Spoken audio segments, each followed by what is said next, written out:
예, 안녕하세요. 기자원 김기자 채널 김태현입니다. 오늘은 신종 피싱 그 두 번째 편으로 자신의 회사가 이 신종 피싱 회사에 도용을 당하면서 큰 피해를 입으신 그런 분을 모셨습니다. 신종 피싱 회사가 얼마나 무서운지, 그리고 그 회사 때문에 누구나 다 피해를 받을 수 있다, 어떤 그런 내용을 한번 얘기를 들어보고자 합니다. 안녕하세요. 네, 안녕하세요. 예, 자기소개 한번 해주겠어요? 네, 안녕하세요. 저는 TPRS의 안현모 대표라고 합니다.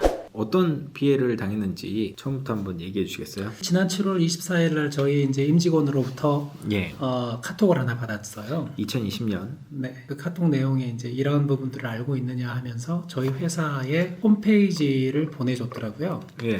홈페이지하고 카페를 보여줬어요. 예. 언뜻 봐서는 저도 저희 회사 홈페이지인가? 라고 이제 헷갈릴 정도로 똑같이 이제 네. 저희 회사 홈페이지가 있고, 카페를 저희들이 전혀 만들지 않았는데 저희 회사 이름으로 카페가 만들어져 있었더라고요. 그래서 제가 이제 거기를 들어가 봤죠. 들어가 보니까 저희는 이제 .com인데 예. 그런데 여기는 co.kr로 되어져 있더라고요. 그리고 저희 회사의 임직원들의 이름과 예. 그 다음에 사진들, 그리고 저희 회사에 대한 내용들이 고스란히 그 안에 담겨져 있었어요. 그런데 저희 회사 임직원들의 사진이 있는 맨 끝부분에 제가 알지 못하는 6명의 사람들이 함께 들어있더라고요. 여기에서 이제 중요한 게 사업자 등록증이 올라와 있더라고요. 저희 이름이나 그리고 또 저희 회사 이름하고 같이 홈페이지 내에 들어있는 사업자 등록증 안에 세무서가 달랐죠. 그리고 세무서 직인도 다르고. 그 사업자 등록증이 결국 달랐다는 거네요. 그렇죠. 위조되어진 거였죠. 네, 그리고 이제 그것만 달라진 것이 아니라 저희가 알지 못하는 카카오톡을 통한 여러 가지 이제 1대1 상담 내용들이 그 안에 들어있는데, 예. 이제 돈 세는 장면에서부터 그 다음에 이제 수익 후기들이 쭉 들어가 있더라고요. 그래서 그걸 보면서 이 사람들이 우리 홈페이지를 도용해서 뭔가 버리고 있구나. 예. 이제 그걸 직감할 수 있었죠. 돈 세는 장면이라고 하면은 그 흔히들 이런 도박 사이트나 이런 곳에서 홍보하듯이 그렇죠. 돈 무더기 있고 네, 이런 돈 이렇게 쫙 예. 펼쳐져 있고 예. 돈 무더기 쫙 놔두고. 금붙이 있고 뭐 그런 사진인가 보네요. 그렇죠. 그게 이제 홈페이지를 왜 하필 선생님 홈페이지를 도용을 했을까요? 저희가 이제 TPRS 회사, 저희 회사는 P2P 회사예요. 꼭 저희가 만만해서가 아니라 어떤 회사이든 얘네들은 전부 다 도용할 수가 있는 거죠. 자기네들의 목적에 맞는 회사라고 한다면. 아주 큰 회사는 상대하지 않아요. 좀 작으면서 사람들에게 보일 때에 보기 좋게 보일 수 있는 내용들이 있잖아요. 거기다가 저희 임직원들의 사진들이 이제 그대로 노출이 되어져 있잖아요. 예. 그러니까 이제 저희 임직원들 사진 노출시키면서 이제 신뢰성을 더해주는 거죠. 그 업체는 선생님 회사를 도용을 해서 뭘 얻으려고 했던 건가요? 사람들에게 자신들이 하는 이야기에 대한 정당성을 부여하기 위하여서 저희 회사가 이제 투자하는 회사이니까 투자하는 회사인 것처럼 보이면서 사람들에게 투자를 미끼로 이제 돈을 끌어당긴단 말이죠. 그러니까 이제 저희 홈페이지를 통하여서 그런 신뢰성을 부여해주는 이제 이렇게 굉장히 중요한 요소이고, 이 홈페이지를 통하여서 얘네들이 링크가 되어져 있는 것이 카페가 연결이 되어져 있어요. 저희 회사 이름으로 만들어진 카페가 연결이 되어져 있거든요. 그 안에 이제 자기네들이 만든 허수의 가입자들이 저희들이 처음 7월 달에 봤을 때 1,600명 정도였거든요. 근데 나중에 이제 그거 없앨 때는 약 한 2,600명 정도, 한 1,000여 명 정도 늘어났는데, 카페를 통하여서 사람들을 1대1 상담으로 카카오톡으로 다시 끌어당기는 거예요. 그러니까 결국 가짜 홈페이지를 이용해서 신뢰감을 주고, 그 다음에 카페로 유인을 한 다음에 그 카페에서 1대1 카카오톡으로 한 번 더 유인을 해서 결국은 돈을 받아내는. 그 돈은 무슨 명분으로 돈을 받아내나요? 이 사람들이 하는 것이 리딩 사기, 재테크 사기, 투자 사기 이렇게 얘기를 하거든요. 처음에 이 사람들한테 누군지 모르니까 저희 홈페이지부터 보여주는 건 아니에요. 대체로 아마 기자님께서도 문자를 보셨을 거예요. 투자 300%, 400% 이렇게 해서 링크를 걸어주거든요. 그 링크가 카페로 연결이 되어지든 아니면 1대1 상담으로 연결되어지게 만들어요. 그런데 사람들이 그렇게 카페로만 보면은 좀 의심을 하게 되어지잖아요. 카페에다가 우리 홈페이지가 이렇다, 홈페이지를 오픈을 해주는 거죠. 그러면 사람들이 믿거든요. 거기에다가 이제 저희 회사 같은 경우에는 직접 이제 그 금감원에 등록이 되어져 있잖아요. 사람들이 또 찾아본다고요. 그러면 제 이름으로 되어진 TPR TPR에서 등록 대부가 딱 되어져 있으니까 사람들은 정상인 건가 보다라고 착각하시는 거죠. 그렇게 도용을 하고 결국 문제가 이제 실질적으로 발생하기 시작한 건 언제부터였어요? 제가 발견한 게 7월 26일 정도 돼서 제가 받았고, 그리고 문제가 발생되어진 게 한 일주일 후부터 문제가 발생되어지기 시작했죠. 사기 피해자들이 많이 들어가는 곳이 카페가 네이버에 백두산 카페라고 있어요. 그 백두산 카페에 저희 회사의 내용이 떴더라고요. TPRSS는 사기 여기는 사기다라고 뭐 그런 식으로 뜬 거죠.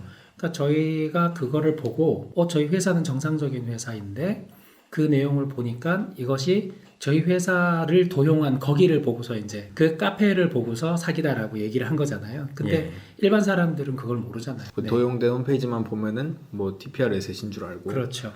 내 돈 맡겼더니 이제 사라졌다. 네네. 그럼 그 업체는 결국 그 사람들에게 어떤 피해를 입히나요? 1대1 상담으로 유도를 해가지고 이 사람들이 거래소로 다시 유인을 합니다. 이 사람들이요. 거래소로 유인을 할 때에 이제 1대1 상담에서 먼저 어떤 뭐 투자를 하시느냐 이렇게 이제 관심이 있으니까 1대1 상담으로 들어왔잖아요. 그러니까 어떤 투자를 하셨느냐 그러한 이제 일반적인 질문부터 시작을 해서 자기네들은 이제 리딩을 통하여서 이제 수익을 얻게 한다. 그리고 만약 의심스럽다라고 한다면 우리 거래소가 있으니 그 거래소로 들어오셔서 회사에서 무료로 체험을 하게 해주겠다. 그렇게 얘기를 해요. 그러면은 사람들은 무료로 체험하는 거잖아요. 그러니까 이제 의심 없이 그 거래소로 들어가거든요. 무료 체험을 하려고 하더라도 가입을 해야 될 거 아니에요. 자신의 이름과 실명과 전화번호와 계좌번호가 들어가게 되어 있어요. 그 다음에 회사에서 100만 원이나 200만 원을 이렇게 넣어줘요. 근데 사실 그게 넣어주는 것이 아니라 그냥 허수인 거죠. 컴퓨터상의 그 프로그램 안에 보여지는 그냥 숫자 노름일 뿐이에요. 그러면서 이제 카카오톡을 통하여서 이것을 누르세요, 저것을 누르세요 이렇게 이제 얘기를 해요. 이건 누르고 저건 누르고 요거 누르는 동안에 돈이 이렇게 딱딱 올라가는 게 보이죠. 그럼 사람들은 그 내용을 보고 이게 진짜구나 착각하는 거예요. 그런데 그것은 다 숫자만 그렇게 돼 있을 뿐 아무런 허수의 그냥 데이터 숫자 표시만 그렇게 돼 있을 뿐 실제 자신의 재화와는 전혀 관련이 없는. 전혀 없죠. 그렇게 하고 나서 사람들은 이게 100만 원, 200만 원 이게 올라가는 게 보이니까 투자할게요 이렇게 된다. 좀 약한 사람들은 100만 원부터 할게요 이러잖아요. 100만 원부터 안 됩니다 이렇게 얘기하죠. 저희는 300만 원부터 시작할 수 있습니다. 어떤 사람은 300만 원을 집어넣고 시작을 하고 어떤 사람은 1000만 원, 2000만 원, 3천만 원 이렇게 집어넣는 거예요. 그렇게 집어넣고서 이제 한 사람을 이제 붙여주거든요. 전문가라고. 제가 처음 부분에 저희 회사 임직원들 사진 외에 그 뒤에 모르는 사람들이 붙었다 그랬잖아요. 그 모르는 사람 중에 한 명을 이 사람에게 붙여줘요. 그런데 이 사람도 허수예요. 그러니까 여기 이 사람은 전부 다 사진이 도용되어지신 그 사진 주인공들이 누구셨냐면 저기 신사동의 오킴스 법무법인의 변호사님들이셨어요. 그래요? 네. 그냥 홈페이지들 검색하다가 사진 나와 있는 거 그냥 긁어서 넣은 거네요. 네네. 그리고 그 사진을 이용해서 1대1 카톡을 말을 건 거고. 네네. 그런데 거기에서 제일 중요한 게 첫 1대1 상담을 할 때 신청을 하면 뭐라고 대답하냐면 네 안녕하세요 000S의 안현모 대표입니다. 이렇게 얘기를 해요. 제 이름을 아예 대버리는 거예요. 그러니까 사람들은 전부 다 저인 줄 아는 거죠. 그래서 이제 백두산 카페 쪽에 이제 그것이 가짜라고 이제 사기라고 이렇게 나와 있는 거예요. 그래서 제가 그 내용을 보고 깜짝 놀라서 바로 이제 답을 썼죠. 사실은 우리 TPRS는 이러이러한 곳입니다 하고 그리고 저희 링크를 제대로 남겨놓고 제 연락번호 남겨놓고 제 이름 남겨놓고 그리고 바로 그 다음날 저희 TPRS에 공지 띄우고 사람들에게 알리기 시작을 한 거죠. 그리고 나서 바로 그 다음날 아침 일찍 경찰서에 찾아가서 이러이러한 사실이 있으니까 홈페이지를 막아주시고 카페를 막아주시고 카카오톡을 추적해서 막아주십시오. 이렇게 세 가지를 요청을 했더니 고소 자체가 안 되더라고요. 왜요? 일단 저보고 그러더라고요. 경찰이 당신이 피해자가 아니니까 고소가 안 된대요. 근데 이게 도용당했다는 것 자체가 일단은 피해가 아니라고 생각하는 거네요. 경찰이 생각하는 피해라고 하는 것은 금전적인 피해가 피해예요. 금전적인 피해를 당신이 입지 않았으니까 당신은 고소를 할 수 없다는 거죠. 근데 사실상 저희 회사가 피해를 입었잖아요. 공문서 위조가 되어졌고요. 그 다음에 회사의 이름이 도용이 되어졌고 그리고 제 사진이 도용이 되어져서 실제적으로 사용이 되어졌단 말이죠. P2P 업을 하신다고 하셨는데 뭐 어쨌건 대부업이든 뭐 금융 관련 업체들은 대부분 신용이 가장 중요할 텐데 그럼요. 뭐 어쨌건 도용됐다고 하더라도 어쨌건 뭐 손가락질 받는 업체면은 굳이 내가 저 업체 안 가도 되겠지 뭐 이렇게 뭐 여러 거 중에 굳이 저렇게 뭐 말 많은데 내가 가야 돼?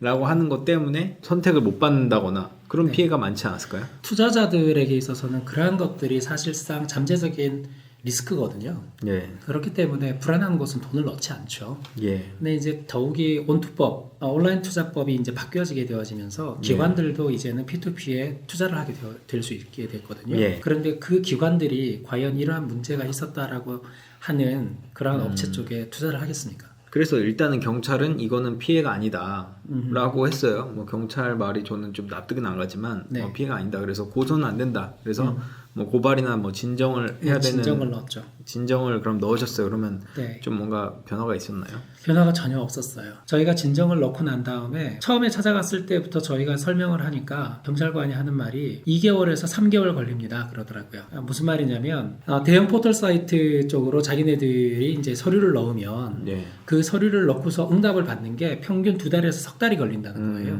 실제로 저희가 2달 후에 카카오톡에서 받았습니다. 네이버에서는 받지도 못했고요. 그 사이에 2달간 어떻게 됐나요? 2달 동안에 저희에게 약 30여 명 정도의 피해자가 발생을 했고요. 15억 이상의 피해자가 발생했죠. 그럼 그 사람들은 선생님을 원망했겠네요, 처음엔. 처음에 저랑 연결되어지신 분들이 저를 안 믿더라고요. 제가 실제 그분들한테 연락을 했는데도 정말 안현모인지 이분들이 못 믿는 거예요. 제 이름으로 사기를 쳤으니까 예. 또 사기치는 거 아니냐 예. 이렇게 보고 있고, 그리고 제가 직접 전화를 했다라고 하니까 바로 이제 경찰이 옆에 있었대요. 그래서 여기 안현모한테 전화 왔다라고 하니까 그거 사기라고 경찰이 안 받으려고 그러더라는 거죠. 이거 완전히 다 모든 사람들을 못 믿게 만드는. 네네. 예, 그렇게 해서 그 2달간에 30여 명의 피해자가 발생을 했습니다. 2달 동안에 얘네들이 저희가 자기들을 이제 추적한다라는 것을 알고 다른 사이트로 계속 발전했어요. 한 4개, 5개 정도의 사이트로 지금까지 계속 발전했죠. 그럼 회사에도 그 2달간 피해가 컸나요? 회사는 2달 동안 사실상 이제 폐업 수순을 이제 밟기 시작을 했고요. 금감위에서도 확인을 했죠. 도용당해서 힘들어 하시는 거를 네네. 알고 있는데 뭐 딱히 뭐 힘들어 하는 것만 알고 네. 뭐 조치는 뭐 안 해주고 조치는 사실상 금감위에서 할 수 있는 것은 없으니까요. 도용 때문에 결국 회사 이미지에 타격이 심하게 가면서 결국 폐업 수순까지 밟게 되는 어처구니가 없는 이런 상황이 발생했네요. 그럼 그 2달 뒤에 결국은 홈페이지가 막혔나요? 막히지 않았어요. 카페는 자기네들이 이제 철수를 했고요. 그냥 영업 다 하고 이제 그냥 자기들이 철수할 때까지 아무도 업체에 대한 타격을 입힌 게 없네요. 얘네들이 홈페이지를 만들 때 예. 전문가를 동원해서 홈페이지를 만드는 게 아니더라고요. 홈페이지를 만드는 홈페이지사 있잖아요. 거기를 통하여서 홈페이지를 만들더라고요. 그래서 저희가 그 홈페이지사를 찾아냈어요. 홈페이지를 만드는 홈페이지사가 뭔 말이에요? 개인적인 홈페이지를 만들 수 있도록 예. 그 서비스를 제공해주는 홈페이지사가 있잖아요. 그냥 툴을 제공해주는. 그 업체를 찾았어요. 그래서 그 업체를 찾아서 제가 직접 팀장님을 만나고 상황을 설명을 하고 예. 그리고 나서 팀장님께서 적극적으로 협조를 해주시겠다라고 이야기를 하시고, 그리고 경찰에게 말씀을 하면 경찰 쪽에서 공문을 보내주면 자기네들이 모든 로그 기록까지 전부 다 보내주겠다라고 했어요. 예. 그리고 제가 바로 경찰에게 연락을 했죠. 연락하고 일주일 후에도 이 사람들이 연락을 못 받았다고 얘기하더라고요. 공문 하나만 보내주면 바로 협조할 그런 자세가 돼 있었는데. 네네. 그래서 거기도 못 잡았나요? 못 잡았죠. 잡을 의지가 없는 거죠. 그래서 아직도 그 홈페이지가 아직 열려 있습니다. 아직도요? 네, 아직 열려져 있습니다. 경찰 아직도 공문을 안 보내줬어요? 나중에 저희가 따졌죠. 그랬더니 이제 보냈더라고요. 그래서 11개 경찰서에다가 저희들이 얘기를 했는데 2개 경찰서에서만 연락이 보내줬어요? 왔더라고요. 네. 그래서 이제 곧 막히긴 하겠네요. 경찰이 그것을 막으려면 일단은 막아달라고 요청을 해야 되는데요. 방통이나 뭐 이런 데다가. 그렇죠. 아직까지 열려있는 거 보면 별로 수사 의지가 없다. 네. 그냥 기록은 받았지만 그냥 받은 채로 어디 그냥 보존되는. 그러면 이제 뭐 아직도 홈페이지도 열려 있고 뭐 어떤 그 조직은 그냥 영업 다 하고 떠날 때까지 아무런 네. 수사가 된 것도 없고 결국 그렇게 됐습니다. 그럼 이제 회사는 폐업 수순이고, 그래서 지금 현재는 그럼 어떻게 대처를 하고 계신가요? 지금 이제 피해자들을 모았어요. 그 30여 명의 그 네. 선생님 회사를 도용한 업체에서 피해를 받은. 그분들을 따로 모아가지고 예. 이제 저희가 단체 고소를 진행을 했고요. 그리고 단체 고소가 진행되어지지 못하시는 분들은 개인적인 고소를 각 경찰서에 하게 만들어서 정보들을 하나로 모았습니다. 사스데라고 하는 카페를 만들어서 그분들에게 지속적으로 계속 정보를 나눠드리는 거죠. 사수대가 뭐예요? 준말인가요? 사기꾼 수사대. 사기꾼 수사대. 예. 일단은 회사는 좀 어려워지셨고, 다만 나한테 이렇게 해를 끼친 저 사기꾼들 한번 경찰이 안 움직이니까 개인적으로라도 한번 움직여보자 라는 해야겠다라는 마음으로 일단은 그 규합을 좀 하신 거네요. 그런 마음도 컸는데요. 사실상 깨놓고 얘기하면은 저희 회사는 책임이 없잖아요. 제가 피해자들을 만나 뵈면서 그분들이 투자를 하신 것이 돈이 많아서 투자를 하신 것이 아니라 예. 어떻게든 조그만 돈이라도 넣어서 수익을 올려서 자신들의 딸을 위하여서, 자녀들을 위하여서, 혹은 노후를 위하여서 조그맣게 자신의 인생을 준비하는 그러한 돈들이었어요. 그러한 돈들을 굉장히 악의적으로 얘네들이 정말 바닥까지 긁어가더라고요. 그러면서 그분들의 삶이 깨어지는 것을 목격을 했어요. 그래서 이거는 잡아야겠다. 얘네들은 그냥 놔두면 안 되겠다. 그것을 잡는다라고 하는 것 자체가 조금 어렵고 힘들고 불가능한 일일 수 있는데, 국민적인 공감대를 모을 수 있다면 함께 모으고 사람들에게 많이 알리고 그러면은 도울 수 있는 방법들을 더 구체적으로 찾을 수 있을 것 아닌가. 그래서 이제 하게 되었죠.